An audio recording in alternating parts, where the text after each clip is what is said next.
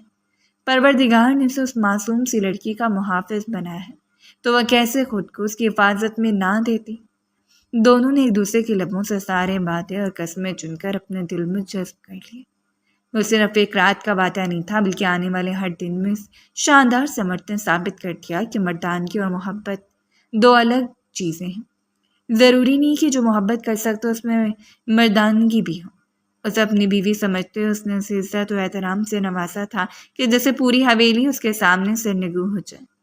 اسے محبت سے سمیٹ لینا جانتا تھا، اسے منانا جانتا تھا، اور اسے سردار بیوی بنا کر اپنے سارے یقین ارمان کو اس کے کندھوں پر لادنا جانتا تھا۔ اور یہی تو محبت کا آغاز ہوتا ہے، ایک ایسی محبت جو یقین سے بنی ہو۔ لیکن کوئی نہیں جانتا تھا کہ محبت اس قدر کھوکھلی ہو جائے گی۔ اس نے اپنے چچا کے گھر جانا ترک کر دیا، اور دوسری جانب ارسلان کی بےقراری بڑھتی جا رہی تھی۔ جو لڑکی مکمل طور پر اس کے قبضے میں تھی، اس کے لیے سونے کی چڑیا ثابت ہونے والی تھی، وہ سردار قاسم علی خان کی بن کر رہ جائے اسے منظور تھا؟ ہرگز نہیں۔ اس کے ماں باپ گھر آ کر بتاتے اس کی شان و شوکت، اس کے مرتبے کے بارے میں، تو وہ حیران و پریشان اپنے ہاتھ ملتا رہ جاتا۔ اس نے ہر ممکن کوشش کر لی کسی طرح بھی اس لڑکی کو ایک بار پھر قائل کر لے کہ اسے اکیلے ملنے کے لیے آئے، اسے وہ قسمیں آباد یاد دلائے جو شاید سردار قاسم علی خان کی ہمراہی میں بھول چکی تھی۔ وہ دن بھی ایک ایسا ہی دن تھا۔ سردار گھر پر نہیں تھا اور اس کی طبیعت کافی خراب تھی، اور کسی پر یقین کرنے کی بجائے بی بیگم نے اسے نوازین کے ساتھ کلینک بھیج دیا۔ کچھ ٹیسٹ ہوئے، ڈاکٹر امریک نے اس کا مکمل چیک اپ کیا اور خوشخبری سنائی کہ وہ ماں بننے والی ہے۔ وہ ساکت بیٹھی رہ گئی، اس کی بڑی بڑی آنکھوں میں اب نمی اتری، اسے اندازہ ہی نہیں ہوا۔ گلنار چہرے کے ساتھ مسکراتے اس نے سر جھکا لیا۔ اس کے شوہر کا وہ خواب پورا ہونے والا تھا جو اس کی زندگی کو نامکمل کیے ہوئے تھا۔ وہ حویلی واپس لوٹنے سے پہلے بھی جان کی گئی علاقوں نے بتایا کہ وہ ماں بننے والی ہے۔ سردار قاسم علی خان باپ بننے والا ہے۔ حویلی میں جشن کا سما تھا۔ ہر ملازم کو اتنا نوازا گیا تھا کہ خوش ہو جائے، اور پورے علاقے میں مٹھائی بانٹی گئی، اور اسی شام ارسلان کو بھی حقیقت کر لوں تو ساکت بیٹھا رہ گیا۔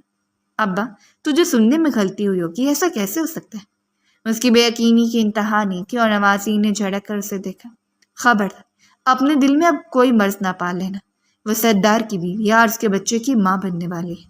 اگر سردار کو ذرا بھی بھنک لگ گئی تمہارے ارادوں کے بارے میں تو تمہیں کچا چبا جائے گا۔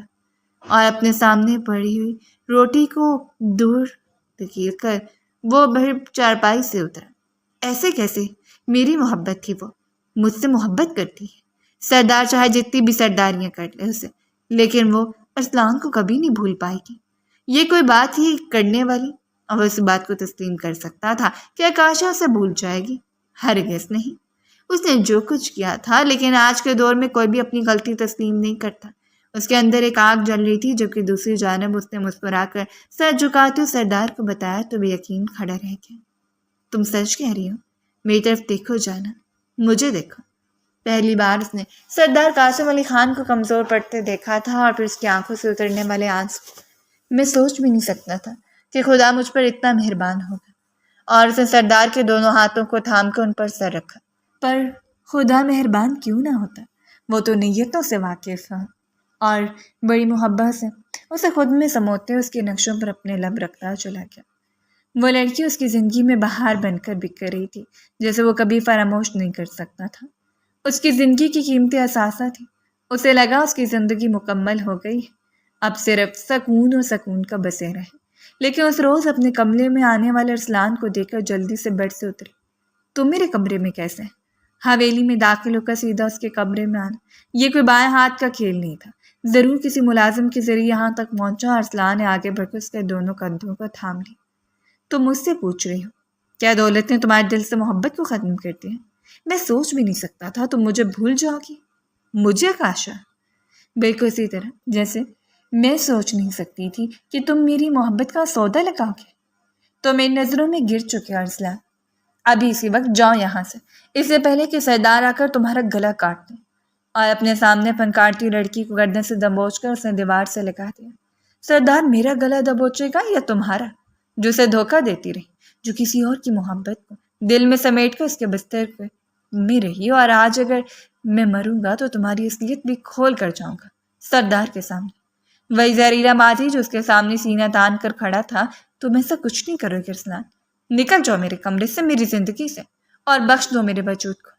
یہ میں تمہارے سامنے ہاتھ جوڑتی ہوں، وہ پھنکارتے ہوئے کہہ گئی۔ وہ نہیں جانتی تھی کوئی سازش ہے، اسے صرف قاسم کی زندگی سے نکالنے کے لیے ڈرامہ رچایا جا رہا ہے۔ بس اس وقت اسلان کے بتحاشا قریب کھڑی تھی جب ریحانہ بیگم کمرے کا دروازہ کھول کر اندر داخل ہوئی، اور اندر داخل ہوتے انہوں نے ہنگامہ کھڑا کر دیا۔ یہ ہے حقیقت سردار کی بیوی کی، ہمارے سر پر بٹھانے چلا تھا، لڑکی نے خود ہی اسے قدموں میں دھکیل دیا۔ ارے میں جانتی ہوں 2 ٹکے کی لڑکیوں کو، ان کی اتنی اوقات ہی نہیں ہوتی۔ انہوں نے سمجھاتی رہ گئی کہ ایسا کچھ نہیں ہے، اس نے شخص کو نہیں بلایا، یہ خود کمرے میں داخل ہوا ہے۔ لیکن ریحانہ بیگم یہ تسلیم کر سکتی تھی۔ یہ ہنگامہ اتنا بڑھا کہ سردار قاسم کو مردان خانے سے اٹھ کر آنا پڑا۔ ارسلان مجرموں کی طرح سر جھکائے کھڑا تھا، جبکہ شال میں لپٹے وجود کے ساتھ وہ سسک سسک کر رو رہی تھی۔ کیا کرنا ہے تم میری بیوی کے کمرے میں، اور ارادے کیا ہیں تمہارے؟ اس نے آگے بڑھ کر اسلام سے پوچھا۔ اس کی سرد آواز کسی چٹان کی طرح اثر انداز ہو رہی تھی۔ یہ تو آپ کو اپنی بیوی سے پوچھنا چاہیے، اس سے پوچھیے کہ میں اس کی محبت نہیں تھا کیا؟ اس سے مجھ سے وعدے نہیں کر رکھے تھے کیا زندگی بھر ساتھ نبھانے کے؟ اور پہلی بار اس شاندار سمٹ کو معلوم ہوا تھا جیسے وہ اس محبت نامی بلا کے لیے نہیں بنا کے ان تمام چیزوں سے شاید زندگی بھر میل نہیں کھا سکتا تھا۔ ایک جانب زرین سے اسے دھوکہ ملا، دوسری جانب یہ لڑکی جسے اپنا دل دے چکا تھا، جس کے لیے اس نے ہمیشہ اپنی سوچوں کو پاکیزہ رکھا۔ اگر وہ لڑکی بھی اس کے لیے ایسا سوچ رہی تھی تو تف ہے اس شخص کے چہرے پر۔ یہ جھوٹ بول رہے، میں صرف آپ سے محبت کرتی ہوں قاسم، میں نے اسے نہیں بولا، نہ ہی مجھے اس کے آنے سے کوئی فرق پڑتا ہے۔ اس نے روتے اپنی صفائی پیش کی۔ جھوٹ میں بول رہا ہوں یا تم بول رہی ہو کہ ہم دونوں کے درمیان یہ طے نہیں ہوا تھا کہ تم شادی کے کچھ ہفتوں بعد ہی خود کو بان ثابت کر کے طلاق لے کر آؤ گی؟ کیا تم ماں نے حملے دوایات نہیں کھاتی رہی صرف اس لیے کہ تم کبھی سردار کا بچہ نہ پیدا کر پا؟ اور آنکھیں بند کیے ہوئے کھڑی۔ کاش یہ سب کچھ نہ ہوتا، کاش اس روز اسلان کے جھانسے میں نہ آتی۔ اسلان اسے کہا تک ادویات استعمال کرتی رہی، نہ ہی سردار کی اولاد ہوگی اور نہ ہی سردار اس سے زیادہ امیدیں لگائے گا۔ کچھ عرصے کے بعد سے بانچ کہہ کر طلاق دے دی جائے گی اور وہ دوبارہ اسلان کے پاس لوٹ آئے گی۔ چاہے ان دونوں کے درمیان یہ طے پا چکا تھا، لیکن خدا بہتر جانتا تھا کہ اس نے کبھی بھی سردار کو دھوکہ دینے کی کوشش نہیں کی۔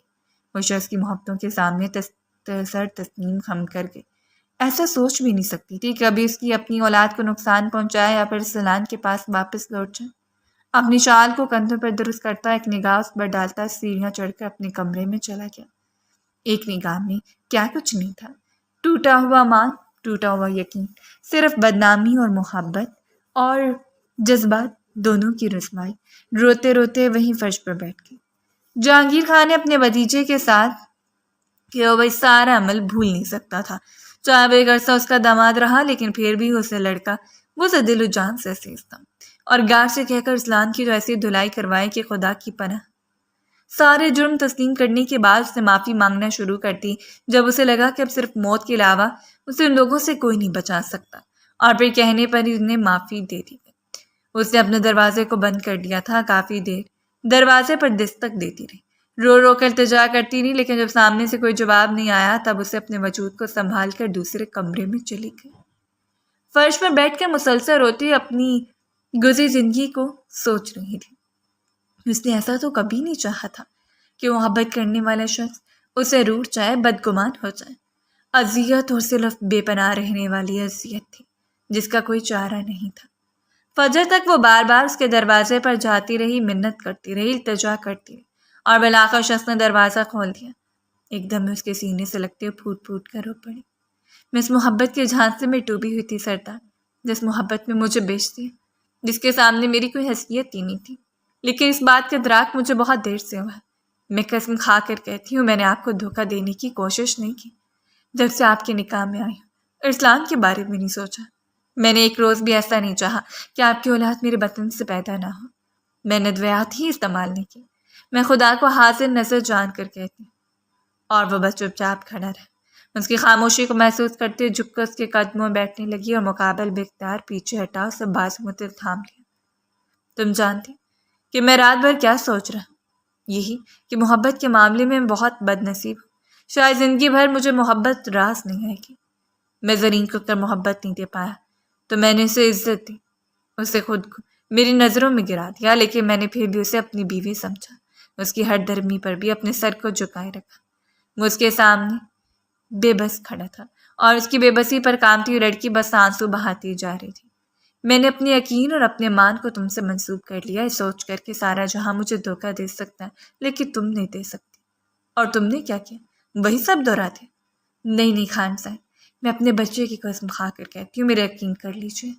اگر محبت کر لی تو ایک بار یقین کر کے تو دیکھ لیں۔ لیکن یقین اتنا آسان نہیں تھا۔ اگلے آنے والے کتنے دنوں میں اسے ناراض پڑتا رہا۔ شاید افسوس تھا اسے، بے تہا افسوس، اور افسوس کسی نہیں ہوتا۔ ہر وہ دل جو سینے میں دھڑکتا ہے ایسی واردات کا شکار ہو کر افسوس زیادہ رہ جاتا ہے، سو وہ بھی تھا۔ اس نے ایک بار پھر کوشش ترک نہیں کی، اسے منانے کی، اسے یقین دلانے کی کہ محبت سے لبریز ہے۔ اس کا دل صرف قاسم علی خان کے نام پر دھڑکتا ہے۔ اس دن بھی وہ جرگے سے واپس آیا، اسے نظر انداز کر کے صوفے پر بیٹھا تھا جب مرجھائی ہوئی رنگت کے ساتھ سے دیکھتے ہوئے وہ آ کر اس کی گود میں سر رکھ گئی۔ مقابل نے نرمی سے اپنی انگلیاں اس کے بالوں میں چلانا شروع کر دی، جو کہ اس کا دل فریب کام تھا۔ اس لڑکی کے لمبے تراشیدہ بال سے بہت اچھے لگتے تھے اور وہ ہمیشہ انہیں الجھایا کرتا۔ کب معاف کر دیں گے مجھے؟ میں آپ کے بغیر مر جاؤں گی تب؟ اور قاسم نے اپنی انگلیاں اس کے لبوں پر روک لی۔ تمہیں لگتا ہے کہ تم میں خود سے دور کر چکا؟ نہیں، بلکہ مجھے لگتا ہے کہ آپ نے مجھ سے خود سے محروم کر دیا۔ اس کی بے قراری اور رونے پر ذرا دل فریبی سے مسکرایا۔ وعدہ کرتی ہوں کہ آج کے بعد تمہارے دل میں کوئی بھی محبت سر اٹھانے کی کوشش کرے گی تو تم سب سے پہلے مجھے آگاہ کرو گی۔ وہ وعدہ لے رہا تھا اور اس نے اس کے ہاتھ پر ہاتھ رکھنے کی بجائے اپنا سر رکھ۔ جس روز میں آپ سے دغا کروں اسی روز مر جاؤں۔ اتنا تو حق بنتا تھا کہ وہ سردارنی اپنے سردار کے لیے مر جاتی، اسے وعدہ خلافی نہ کرتی، اسے خود سے محروم نہ کرتی۔ اتنا تو حق بنتا تھا کہ اپنے دل کو محبت سے لبریز کر دیتی، جو دل قاسم علی خان کے نام ہو چکا تھا، جو اسے دیوانگی کی حد تک چاہتا تھا، اور قاسم اسے اپنے ساتھ ٹکاتے اس کے ماتھے پر لب رکھ دی۔ وہ دل کی گہرائیوں سے اسے چاہتا تھا، جانتا تھا کہ اگر ماضی میں کچھ غلطیاں ہوئی بھی ہیں تو وہ دوبارہ نہیں دہرائی جائیں گی۔ وہ لڑکی قابل محبت ہے۔ ہر بار اگر عورت معاف کر دیتی ہے تو کبھی کبھی مرد کبھی حق بنتا ہے کہ اپنی دل کو بڑا کر لے، اپنی پسندیدہ عورت کے سر جھکانے پر اس کی غلطی کو تسلیم کر کے اسے سینے سے لگا لے، کیونکہ عورت ناقص العقل ہے۔ اگر پروردگار نے اسے مرد کی حفاظت میں دیا ہے تو حفاظت اور ذمہ داری لینا آسان کام نہیں ہوتا۔ نہ جانے کتنی بار معاف کرنا پڑتا ہے، نہ جانے کتنی بار منانا پڑتا ہے، تاکہ وہ گلاب کی طرح کھلی رہے، تاکہ وہ مرجھا نہ جائے، تاکہ اس کی رنگت زرد نہ ہو۔ اور یہی تو محبت کی پہلی سیڑھی ہوتی ہے۔ لالے سے بھرے ہوئے لوگ اس کی زندگی سے نکل گئے۔ ایک حسین سفر، ایک حسین ہم سفر کا ساتھ ان دونوں کا منتصر تھا، جس پر چل کر ایک دوسرے کی زندگی کو جنت بنا سکتے تھے۔